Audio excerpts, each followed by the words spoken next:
Hello, in this week's video I'm going to be talking about something very near and dear to my heart. Today's the first day of autumn semester and we're back to school, and it's something that's important enough that I devote a good portion of my class, the very first week of classes, to talking about it. Along with that, I'll also be giving a quick update on electric flow, as well as talking a little bit about an event that's coming up that you should probably know about. So, hope you enjoy. Okay. And from there, okay. So today I want to talk about something simple, something that people have been forgetting lately, especially as you're looking at the news and kind of the national conversation. And that's respect. It's something that we're missing quite a bit. In my classrooms, though, I'm very, very adamant that it be there. And so, as I said, it's something that I take a lot of time to talk to my students about, like what that looks like.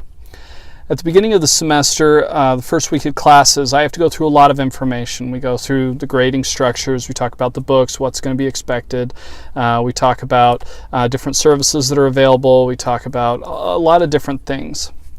But one thing that I spend the most time on is talking about basic respect. My students need to understand when they come into my classroom that in the classroom, they have to show respect to everyone around them. I encourage healthy debate. I encourage differences of opinion. I think those should be there. Those make for us being better creative individuals, make for us being better developers. But it has to be done in a way that makes sense.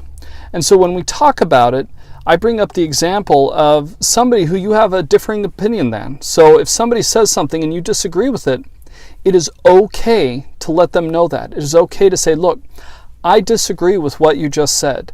Here are my reasons and here are my thoughts on the matter. That's fine. The problem comes up when it devolves into, that's a dumb idea and you're stupid.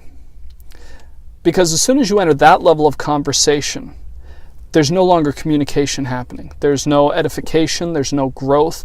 You end up with hurt feelings and you end up with people just like blockading and putting up their defensive barriers and really not getting anywhere.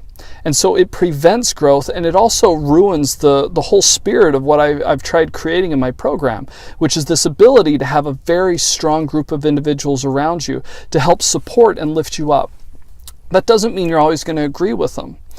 In fact, it's good that there is healthy debate and discussion, that there are differing viewpoints. That way you can get away from the horrible groupthink where everybody usually has the same bad reaction and comes to the same wrong conclusion. Instead, you get differing ideas and you get this chance for people to exchange ideas, to have thoughts, to have concepts. And so on the national stage right now, a big part of it is politics. And it always has been, but it seems to be hitting a crescendo at this point where people are just unwilling to listen to each other. As part of that, also in my classrooms, I don't allow swearing. In fact, you swear, you're out the door. The idea is that the use of language also has a big impact. If somebody is swearing at me to try and get their point across, it's not more impactful. That's the excuse I usually hear. Like, well, I'm cussing at you because it's impactful. It makes you really feel. It's like, yeah, I do feel it. I feel defensive. And I shut down and I stop listening to what you have to say. More often than not, if somebody has a differing viewpoint than me, if they will approach me with soft words, kind words, and they will communicate with me as an individual, and I can communicate back, and they listen, and we have a respectful conversation, we can come to an understanding of each other. We may not necessarily agree at the end of the day. We can have that respectful difference, but we can have an understanding of each other. There are a lot of people that I work with that are very, very different than me. They're on the complete opposite end of the political spectrum of me. They have differing viewpoints about life in general, about just a multitude of subjects. But these people have been able to become very near and dear friends. The reason being that we can have respectful conversations. We can have moments where we agree to disagree. And we have other moments where we find common ground and we're able to grow and develop. This also leads into connections. To be successful as a creative individual, to be successful going into any industry, you need to be able to communicate with others. And other people have different viewpoints. They have different ideologies. They have different religions. They have different politics. They have different everything.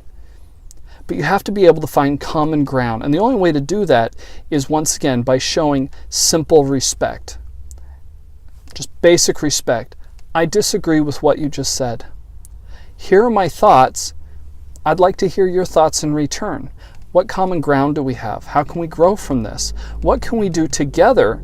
And maybe use those differences to help support whatever it is we're trying to do, as well as the things that we do connect with. Because as soon as you enter that realm of cussing somebody out, or yelling, or putting somebody on the defensive, or devolving into language like, that's dumb and you're stupid, or all of its variations and degrees, you've ended the conversation. You're not able to communicate, and you're not showing basic human respect. So that's it for my thoughts for that. But it's something I really think is important. It's something that people need to start doing more of. We need to just have basic human respect in our conversations. For an update for Electric Flow, we're making good progress. We've got the new system in. I've been able to do a little bit of testing on it. So we're shooting for the end of the week to get the content updated with the new system, which once again involves more buttons, but also allows you more specific control of the character. And so hopefully it'll be a really good update. I hope you're looking forward to it as well. Now, the event I wanted to talk about is upcoming. It's called GDEX, GDEX. So you can find the website at thegdex.com, so thegdex.com. And what it is it's the Game Developer Expo that we have here in Columbus, Ohio.